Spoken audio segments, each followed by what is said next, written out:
নমস্কাৰ বন্ধুসকল, এইমছ গুৱাহাটীত চাকৰি বিগ নিউজ। এইমছ গুৱাহাটীৰ 10 পাছলৈ এটা সোণালী সুযোগ, 11,000 প্লাছ খালী পদ। আজিয়ে সময়, গুৰুত্বপূৰ্ণ পইণ্টটো হ'ল আজিয়ে সময়। 11 জুন 12 পাছ ছোৱালীসকললৈ বিশেষ সুবিধা আছে। যদি আপোনালোকে আমাৰ চেনেলত প্ৰথমবাৰ আহিছে, এনেদৰে আগলৈ আপডেটবোৰ পাই থাকিবলৈ ছাবস্ক্ৰাইব কৰি বেল আইকনটো প্ৰেছ কৰি ল'ব। আপোনালোকে এনেদৰে সদায় যিকোনো চাকৰি সম্পৰ্কীয় খা খবৰবোৰ আমাৰ চেনেলৰ দ্বাৰা লাভ কৰি থাকিব। যিখিনি আমাৰ 10 পাছ বন্ধু বান্ধৱীয়ে আমাৰ এই ভিডিঅ'টি চাই আছে, প্ৰথমে আপোনালোকক আপডেটটি দি লৈছোঁ। 2026-27 বৰ্ষৰ ITI কোৰ্চৰ অনলাইন আবেদন হৈ আছিলে।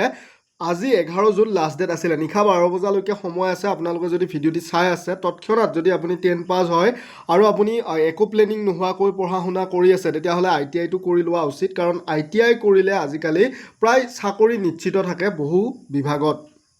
যেনে ধৰক, যিসকলে আগতে ITI কৰি থৈছিলে এছিষ্টেণ্ট লোকো পাইলট, ৰেলৱে বিভাগত 11,127টা ভেকেঞ্চি, অসমৰ বাবে 676টা ভেকেঞ্চি আছিলে। এপ্লাই বৰ্তমানো অনলাইন যোগে হৈ আছে। আপোনালোকে কৰি ল'ব যিসকলে আগতে ITI পাছ কৰি ৰাখিছে।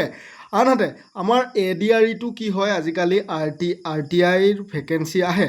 ITI থকাসকলে ADREত বহু কম নম্বৰতে SC ST সকলে -3 নম্বৰতো চাকৰি লাভ কৰিছে।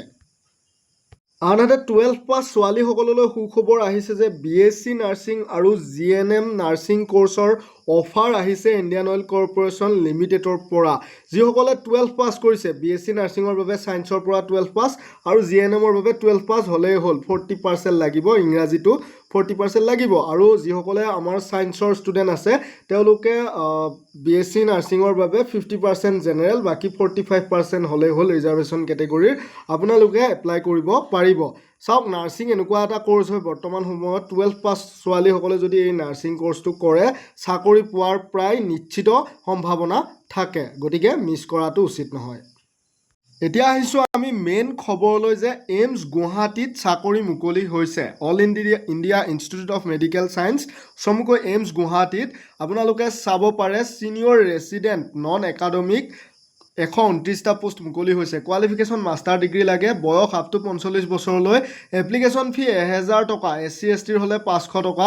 30 মে'ৰ পৰা হৈছে, লাষ্ট ডেট 15 জুন। যিসকলৰ মাষ্টাৰ ডিগ্ৰী আছে, কিন্তু ইয়াত মাষ্টাৰ ডিগ্ৰীসমূহ মেডিকেল লাইনৰ ছাবজেক্টৰ পৰা হ'ব লাগিব, যেনে হিউমেন এনাটমি, ইয়াৰ পিছতে মেডিকেল বায়'কেমেষ্ট্ৰি, মেডিকেল মাইক্ৰ'বায়'লজি, এনেকুৱা ধৰণৰ ছাবজেক্টৰ পৰা হ'ব লাগিব।